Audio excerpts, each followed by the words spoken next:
Pensa comigo.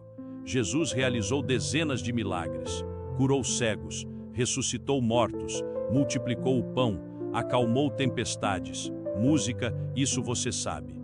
Mas pergunta agora com calma, o que é que ele dizia exatamente antes de cada milagre? Que palavras saíam da boca dele? Que oração ele fazia naquele instante? Música, vai nos evangelhos procurar. Você vai encontrar uma coisa estranha.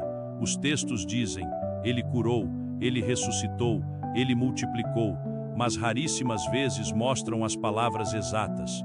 Música, e nas poucas vezes em que mostram, o padrão é tão específico, tão repetido, que não pode ser coincidência.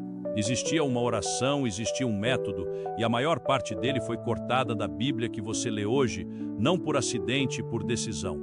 Hoje vou te mostrar o que sobreviveu, o que foi removido e como reconstruir a oração que Jesus realmente usava antes de cada milagre. Vamos por partes. O que a igreja moderna te ensina sobre orar? Te ensina o Pai Nosso, te ensina que oração é falar com Deus de coração, te ensina que Deus ouve mesmo quando você não sabe o que dizer, tudo música bonito. Mas presta atenção a uma coisa. Nenhuma dessas instruções diz como Jesus orava nos momentos de poder, quando ele fazia milagres reais.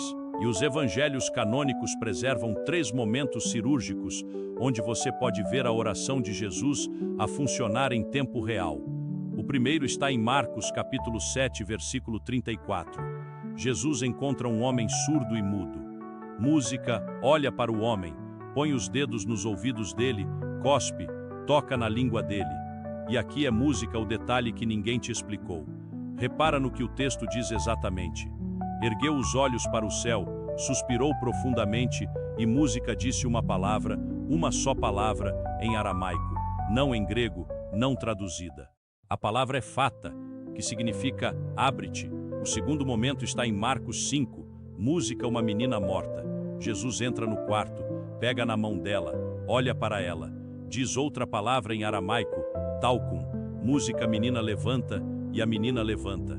000 pessoas leem esta passagem e ninguém pergunta o óbvio. Por que aramaico? Por que não traduzido? Por que essa palavra específica? O terceiro está em João 11, o túmulo de Lázaro. Jesus chora, música depois para de chorar, olha para o céu e faz uma frase que ninguém sublinhou na catequese. Pai, música, agradeço-te por me teres ouvido. Repara, ele não pede, ele agradece como se já estivesse feito. Só depois é que ele grita música, Lázaro, sai para fora, e o morto sai do túmulo amarrado em panos. 3 episódios. Música, 3 palavras aramaicas preservadas, 3 padrões idênticos. Música, olhar para cima, algum tipo de respiração profunda e uma palavra de comando. Não um pedido, isto não é coincidência. Música, isto é um método, e o método é o que falta na tua oração. Aqui é onde a história começa a ficar interessante. Em 1945, um camponês egípcio chamado Mohamed Ali estava a música cavar terra para fertilizante perto de Nagramad, no sul do Egito. A pá bateu numa jarra de barro, música selada. Dentro da jarra, 13 códices, 52 textos antigos escritos em copta, datados do 2º e 3º século depois de música Cristo.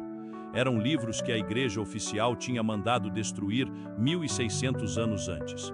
Sobreviveram porque um monge os enterrou.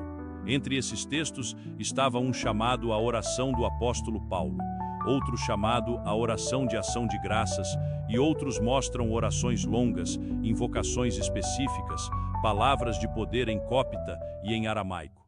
E o que torna isto importante? Estes textos preservam exatamente o que os evangelhos canônicos cortaram. Mas tem mais. Existe uma coleção chamada Papiros Mágicos Gregos. Papiros encontrados no Egito, datados entre o ano 100 e o ano 400 depois de Cristo. Foram bibliotecas inteiras de textos usados por curandeiros e exorcistas no mundo cristão antigo. E adivinha que nome aparece repetidamente nas orações? Jesus, Yeshua, o Cristo. Os curandeiros do 1º e 2º século música usavam orações cristãs para fazer milagres, mas não usavam o Pai Nosso. Usavam invocações longas, com nomes hebraicos de Deus, com sequências aramaicas específicas, com gestos físicos coordenados. Tudo aquilo que você não vê na missa de domingo. Por que tudo isto desapareceu da tua Bíblia? A história é simples. No ano 325, o imperador Constantino convoca um concílio em Niceia. A partir desse momento, o cristianismo deixa de ser uma rede de comunidades místicas espalhadas pelo música mediterrâneo e passa a ser religião oficial do Império Romano. E o música Império Romano precisa de uniformidade, precisa de uma versão padronizada para controlar as orações de poder, as invocações específicas, música, os métodos práticos de cura. Tudo isso ficou de fora por uma razão prática. Se cada cristão pudesse fazer milagres como Jesus fez, a igreja deixava de ser necessária como intermediária, deixava de ter poder, deixava de ter receita. O que sobrou? O Pai Nosso. Súplicas genéricas. Senhor, se for da tua vontade. A oração transformou-se em pedido humilde, em vez de declaração de poder. Os textos gnósticos preservaram outra coisa.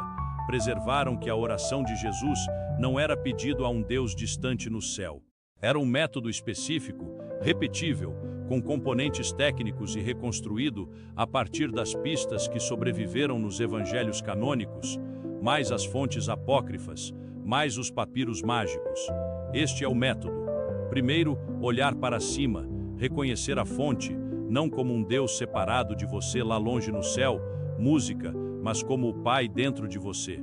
Toda vez que Jesus ora, ele levanta os olhos, repara em todas as cenas, não fecha os olhos, abre, olha, eleva. Segundo, respiração profunda. Em hebraico, a palavra ruach significa ao mesmo tempo três coisas: música, respiração, vento e espírito. Em aramaico, a palavra rusha tem o mesmo triplo significado. Quando Jesus suspira em Marcos 7, antes de curar o surdo, não está a fazer um suspiro emocional, está a fazer uma técnica espiritual, música e física ao mesmo tempo. O texto grego usa o verbo stenazó, gemer profundamente. É deliberado, é treinado. Terceiro, a palavra. E aqui é o ponto crucial que ninguém na igreja te explica. Jesus nunca pediu nos milagres. Ele declarou: abre-te, levanta-te, sai para a música fora, cala-te, não tem, por favor, não tem, se for vontade, não tem talvez. É comando direto em música aramaico, no tempo gramatical perfeito, que é o tempo verbal, que descreve uma ação como já completa, como se já estivesse feito. E aqui música entra a leitura gnóstica que muda tudo. Os textos de Nag Hammadi explicam por que esta música-oração funcionava. Para os gnósticos cristãos do segundo e terceiro século, Jesus música não era um Deus externo a fazer milagres por ti. Jesus era a expressão perfeita do Cristo interno. Música, e quando ele orava, não estava a chamar um poder lá fora no universo. Estava a despertar o poder que já existia dentro, o pleroma, a plenitude divina música presente em cada ser humano. Por isso é que a igreja institucional cortou estas orações. Não foi acidente teológico, foi estratégia política. Porque se você aprende que o poder está música dentro, você não precisa de sacerdote, não precisa de igreja, não precisa de intermediário entre você e Deus. Esta era a heresia mais perigosa de todas para Roma e foi a primeira a ser apagada do Cã. Os papiros mágicos gregos, as orações de Nag Hammadi, os atos apócrifos de João e de Pedro, todos preservaram esta visão original. Que o cristão verdadeiro não pede milagres, reconhece que já estão feitos. Então, pensa comigo, tenta isto por uma semana. Em vez de orar a pedir, ora a declarar, olha para o céu ou simplesmente olha para cima no quarto onde estás. Música, respira profundo 3 vezes lento e declara o que precisa acontecer como se já estivesse feito. Não, Senhor, cura o meu pai. Música, mas o meu pai está curado. Obrigado por me teres ouvido. É a mesma técnica que Jesus usou em Lázaro, música, antes de gritar, sai para fora. Ele agradeceu como se o morto já tivesse saído, porque na consciência dele já tinha. A igreja institucional não te ensinou isto. Não foi por descuido, foi por desenho. Foi por necessidade de manter o poder no púlpito em vez de na alma do crente. Mas você agora sabe, e o que faz com este conhecimento é contigo. Dize-me nos comentários quando foi a última vez que rezaste a declarar em vez de a pedir, se este música estudo tocou em alguma coisa.